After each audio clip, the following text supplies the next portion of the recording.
Hello, my name is Todd Weber of Energy Balanced Nutrition Consulting. And today I want to answer the question, is coconut oil good for you, bad for you, or none of the above? To answer this question, I first want to share with you the dietary guidelines on fats from the American Heart Association, which has made this nice little infographic that breaks up fats into the good, the bad, and the ugly categories.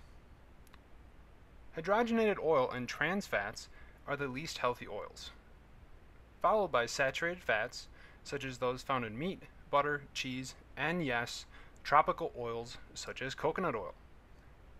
And the healthiest fats, and the fats that we should focus our diets on, include mono and polyunsaturated fats, such as plant oils, fish, nuts, and seeds. Mono and polyunsaturated fats should be the predominant fats in our diets. Saturated fats should be limited, and trans fats should be eliminated. The American Heart Association recommendations stem from decades of epidemiological research, including the Nurses' Health Study. In this graph, the y-axis shows the percentage change in terms of risk of developing coronary heart disease. And the x-axis shows your degree of risk if you isocalorically substituted fat for carbohydrate. For example, 1% E is a 1% fat for carbohydrate substitution, 2% E is a 2% substitution, and so on. What we see here is that replacing as little as 2% of your daily carbohydrate calories with trans fat increases your risk for developing heart disease exponentially.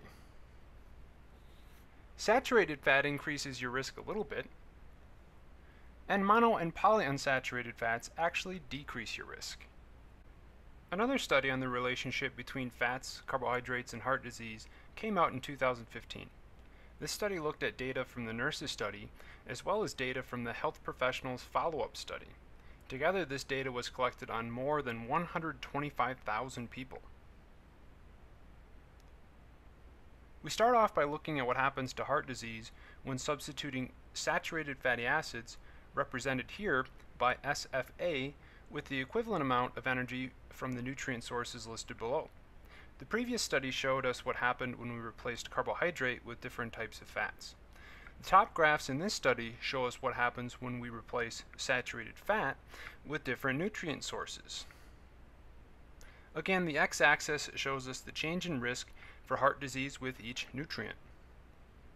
The bars pointing right indicate an increased risk for developing heart disease, and the bars on the left indicate a reduced risk for developing heart disease.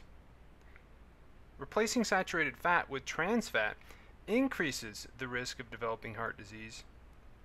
Monounsaturated fats and polyunsaturated fats decrease your risk. The last study we looked at did not account for whether sugar was coming from refined sources or whole grains. Here we see that replacing saturated fat with refined sugars gives us no clear benefit one way or the other, whereas replacing saturated fat with whole grains reduces our risk. In the next set of graphs, we find out what happens when we replaced refined carbohydrates and added sugars. You can see that trans fat still loses out. We shouldn't eat it.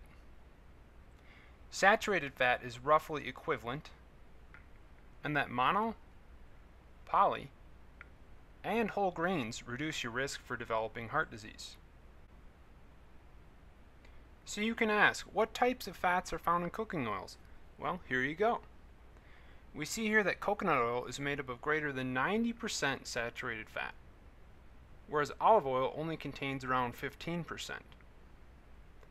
A common argument when it comes to saturated fat is that not all saturated fats are created equal, and this is definitely true. Epidemiological studies show that the saturated fat found in cheese and the nutrient composition of cheese actually makes it beneficial to your health. So cheeseheads, eat up. And the same relationship holds true with milk and yogurt. However, red meat, butter, and processed meat increase your risk for developing heart disease. So what about the saturated fat in coconut oil? The best information we have to date is from a 2016 review paper in Nutrition Reviews, where they reviewed 21 research papers on coconut oil. And this is what they found. Quote, in summary, this review found no evidence that coconut oil should be viewed differently from other sources of dietary saturated fat with regard to dietary recommendations. And when I spoke with a prominent epidemiological researcher in this field, she told me that, quote, if you compare the coconut oil literature to the evidence base that exists for olive oil in cardiovascular disease, it's like comparing an anthill to the Alps. She went on to say, there's still a long way to go before we can declare coconut oil as benign, helpful, or harmful for cardiovascular disease or other cardiometabolic conditions. So what are the take-home messages? As of right now, we know what foods are beneficial to heart health, even if they do contain saturated fat, and those that aren't beneficial to heart health. I'm leaving coconut oil in the limit this food category until more information comes to light. The final thing that I would say on this topic regarding coconut oil is that I occasionally eat coconut oil and butter, and I probably eat too much red meat for that matter. I'm not trying to come down on coconut oil, but telling people to use coconut oil as their exclusive oil is irresponsible in light of the many long-term benefits associated with polyunsaturated plant oils such as olive oil. I hope you enjoyed this presentation. Thanks and have a great day.